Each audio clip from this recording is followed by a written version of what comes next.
Shalom Aleichem, Rabbi Kovacs here, and Mishnah Yomi is holding in the last chapter, chapter 8 of Shevuot, Mishnayot 4 and 5 today. Amar le'echad b'shuk. He said to somebody out in the street, in the market, not someone who is working for him as a custodian of any sort. He says, Heichan shori sheganavta. Where is the ox you stole from me?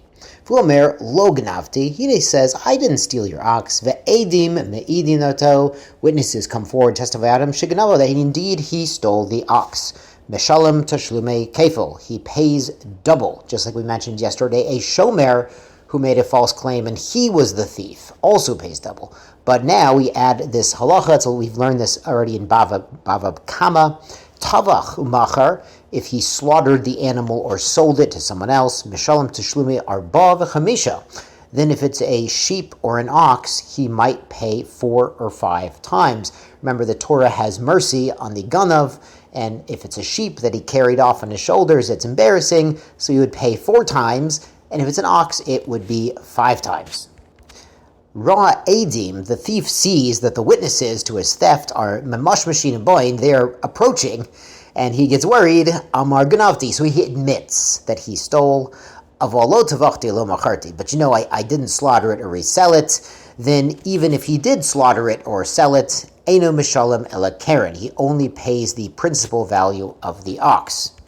The reason being that a knas payment, a penalty, is not levied on someone who admitted by themselves. So here, even though he admitted the theft, but not the eating of this animal, well, admitting the theft eliminates the kefil, the double penalty. If he admits by himself, he doesn't pay double, and really kefil is required to also have the 4 or 5 times, because otherwise, if there's no kefil, it would be 3 or 4 times instead of 4 or 5 times. So since he's off the hook for part of the knas, part of the additional fine, he's off the hook for all of it.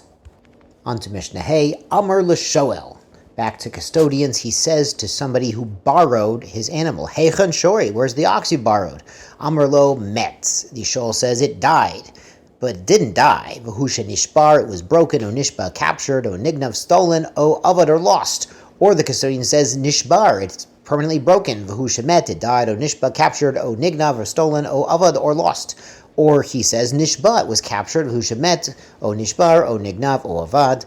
Or he answers, Nignav, it was stolen, V'hu shemet, o nishbar, o nishba, o avad. Or he says, Avad, it was lost, V'hu shemet, o nishbar, o nishba, o nignav. So he's making a claim about what happened, and it's not what exactly happened to it.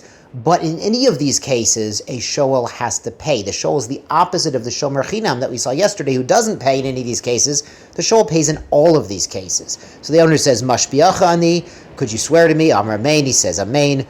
Pater, he is not liable for this false Shevuot pikadon. And the reason is, the Shevuot didn't help him. He would have had to pay in any of these cases. So by lying that a different case happened to the animal, he's still on the hook to pay the owner. The Shevuot didn't help. Yeshar kochachem tizku l'mitzvot.